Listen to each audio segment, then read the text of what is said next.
ಮಂಗಳೂರಿನಲ್ಲಿ ಹಾಡಹಗಲೇ ಕಾರಿನಿಂದ ಗುದ್ದಿ ವ್ಯಕ್ತಿಯ ಹತ್ಯೆಗೆ ಯತ್ನ.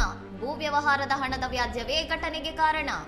ಮಂಗಳೂರಿನ ಪಳ್ನೀರ್ ನಿವಾಸಿ ಮೊಹಮ್ಮದ್ ಶರೀಫ್ ಹಣದ ವಿಚಾರಕ್ಕೆ ಸಂಬಂಧಿಸಿದ ಕೋಪದಲ್ಲಿ ಮೋಹನ್ ದಾಸ್ ಶೆಟ್ಟಿ ಎಂಬುವವರ ಮೇಲೆ ಕಾರು ಹರಿಸುವ ಮೂಲಕ ಜೀವಕ್ಕೆ ಸಂಚಕಾರ ತಂದಿದ್ದಾನೆ.